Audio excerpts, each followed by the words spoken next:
15 अगस्त 1969 वो दिन जब भारत ने अंतरिक्ष में उड़ने का सपना देखा। महान वैज्ञानिक डॉक्टर विक्रम साराभाई ने इस दिन भारत की स्पेस एजेंसी इसरो की स्थापना की थी।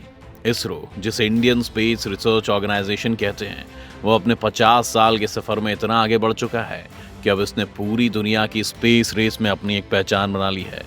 बात हो चाहे सबसे सस्ते मंगल मिशन की या चांद पर चंद्रयान मिशन के तहत पानी खोजने की, इसरो ने वो सब कुछ कर दिखाया है जिसकी 50 साल पहले कल्पना करना भी हर भारतीय के लिए मुश्किल था।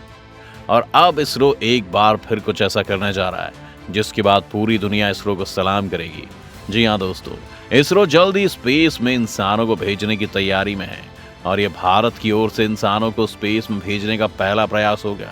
इसीलिए इस मिशन को नाम दिया गया है गगनयान मिशन, जिसकी घोषणा 15 अगस्त 2018 को प्रधानमंत्री मोदी जी ने की थी। करीब 10,000 करोड़ के इस मिशन से हर भारतीय को खुशी है कि अब अपना देश भी स्पेस में लोगों को भेज सकता है। गगनयान मिशन वास्तव में गगन यानी आसमान को छूने वाला मिशन है, जो कि देश की दिशा बदल कर रख सकता है। आज भले ही हम इस मिशन के बारे में सोच रहे हैं, लेकिन इसकी शुरुआत 2004 में ही हो गई थी। उस समय इसरो ने मन बना लिया था कि वो जल्द ही मानव मिशन करके रहेगा। इसके लिए इसरो ने ह्यूमन स्पेस फ्लाइट प्रोग्राम यानी HSP की नींव रखी, जिसमें इसरो ने वो जरूरी टेक्नोलॉजी और रिसोर्स पर काम करना शुरू कर दिया जिसमें वो अपने पहले मानव मिशन को अंजाम दे सके। इस प्रोग्राम के बनने से पहले इसरो कभी भी ह्यूमन स्पेस फ्लाइट के लिए सीरियस नहीं था। उस समय इसरो केवल अपने सैटेलाइट और जरूरी लॉन्च व्हीकल जैसे PSLV और GSLV पर ध्यान दे रहा था। HSP के बनने के 2 साल बाद ही इसरो ने गगनयान मिशन की नींव रखी। 2006 में इसरो ने गगनयान के लिए सभी तरह की शुरुआती रिसर्च और टेक्नोलॉजी पर काम करना चालू कर दिया। गगनयान को ऑर्बिटल व्हीकल का नाम दिया गया और इसका डिजाइन अमेरिका के पहले मानव मिशन में इस्तेमाल हुए मर्क्यूरी क्लास स्पेस क्राफ्ट जैसा रखने पर बात बन गई।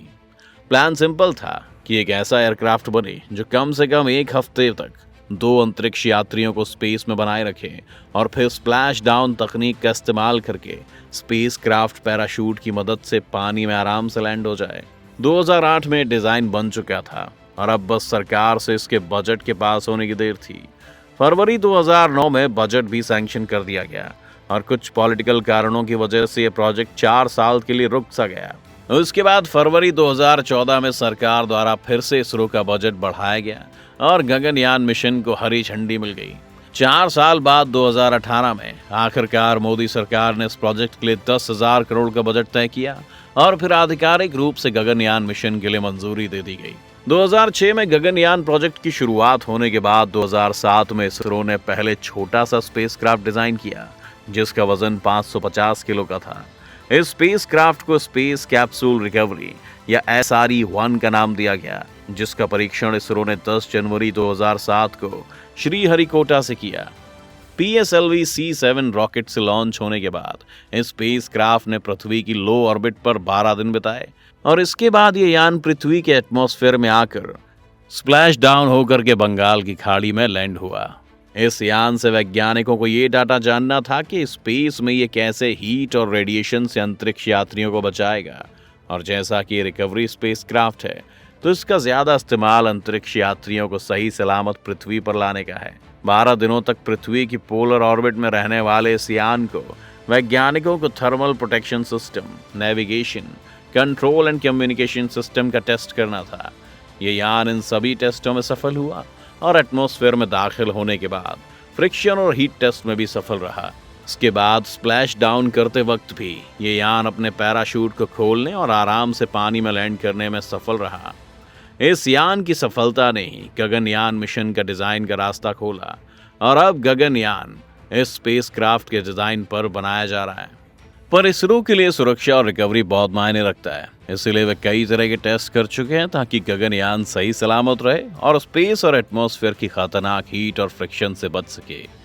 गगनयान 2 हिस्सों से जुड़कर बना है। इसका एक हिस्सा सर्विस मॉड्यूल कहलाता है तो दूसरा हिस्सा क्रू मॉड्यूल।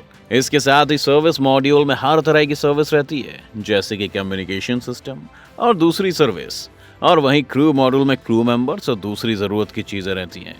2007 के स्पेस कैप्सूल रिकवरी एक्सपेरिमेंट के बाद 2014 में इसरो ने इसी कड़ी में crew module atmospheric re entry experiment, जिसे केयर भी कहते हैं, उसको अंजाम दिया।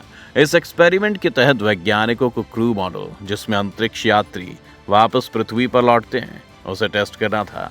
इस टेस्ट के तरह क्रू मॉडल की एटमॉस्फेयर में री एंट्री और कब पैराशूट खोलना है और कब लैंड करना है, इसका टेस्ट किया गया, जो कि सफल रहा।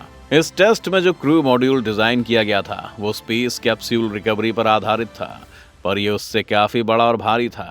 करीब 3800 किलो वजन वाले इस क्रू मॉड्यूल को थर्मल हीट प्रोटेक्टेड बनाया गया था, जिसके तहत इसमें कार्बन की उन सीटों का प्रयोग किया गया जो कि अंतरिक्ष के रेडिएशन और एटमॉस्फेयर की हीट से बचाव करती हैं। आपको बता दूं कि गगनयान इसी तरह के डिजाइन पर तैयार किया गया है, जिसके तहत अगर गगनयान में जरा सी भी खराबी आती है तो सिस्टम कुछ सिग्नल भेजता है, जिससे तुरंत ही क्रू मॉड्यूल को वापस पृथ्वी पर बुला लिया जाएगा। गगनयान एक 3800 किलो का फुली ऑटोमेटेड स्पेस क्राफ्ट है, जो 3 क्रू मेंबर्स को पृथ्वी की लो ऑर्बिट में ले जाने के लिए बनाया गया है। इसके तहत 7 दिनों तक अंतरिक्ष यात्री पृथ्वी की लो ऑर्बिट, जो सतह से 300 से 400 किलोमीटर ऊपर होती है, वहां चक्कर लगाएंगे। जब इस यान को श्रीहरिकोटा से अंतरिक्ष में ले जाने वाले GSLV Mark 3 रॉकेट की मदद से लॉन्च किया जाएगा, जो लॉन्चिंग के मात्र 16 मिनट के बाद ही पृथ्वी की लो ऑर्बिट में पहुंच जाएगा, जहां ये 5 से 7 दिनों तक ऑर्बिट में रहेगा। यहाँ वैज्ञानिक माइक्रोग्रेविटी यानी जीरो ग्रेविटी में कुछ परीक्षण करेंगे, जो कि भविष्य में गगनयान मिशन को मदद करेगा। इसके बाद 7 दिन गुजारने के बाद ये यान वापस धरती पर आ जाएगा। इसके लिए यान के क्रू मॉड्यूल को अलग किया जाएगा, जो कि स्पेस डाउन तकनीक से बंगाल की खाड़ी में उतर जाएगा। इस तरह गगनयान को अंतरिक्ष से धरती पर आने में कुल 36 मिनट लगेंगे। इसरो ने एस्ट्रोनॉट की जगह अपने अंतरिक्ष यात्रियों के लिए संस्कृत शब्द व्योमनॉट का प्रयोग किया है, जिसमें व्योम का मतलब हिंदी में अंतरिक्ष होता है। दोस्तों, गगनयान मिशन में भले ही 10,000 करोड़ रुपए हमारे लग रहे हो, पर इस इन्वेस्टमेंट में भविष्य में हमारे लिए बहुत फायदे हैं। स्पेस साइंस पर इन्वेस्टमेंट करने पर हमारे देश के बच्चों का साइंस में बहुत इंटरेस्ट बढ़ेगा, जिससे हम आने वाले समय में और ज़्यादा रिसर्च कर पाएंगे और नई तकनीक भी खोज सकेंगे। इस मिशन में ये भी देखा जा रहा है कि जिस तरह नासा ने मानव मिशन करके अपने देश के लोगों में जो जगह बनाई है, अगर गगनयान मिशन सफल रहता है तो इसरो की भी हमारे दिल में एक अलग पहचान बन जाएगी। ऐसा होने के बाद कई लोग इस क्षेत्र में जाना चाहेंगे। इसमें नौकरियां, स्टार्टअप और तमाम तरह की नई टेक्नोलॉजीज बनेंगी, जो भविष्य में हमें उस स्थान पर ला देंगी जहां आज रूस और अमेरिका है। आपको क्या लगता है, क्या भारत भी अमेरिका की तरह ही खुद इतना डेवलप कर पाएगा? आप अपनी राय में कमेंट करके जरूर बताएं। साथ ही इस वीडियो को लाइक और शेयर करना ना भूलें और चैनल को भी सब्सक्राइब कर लें।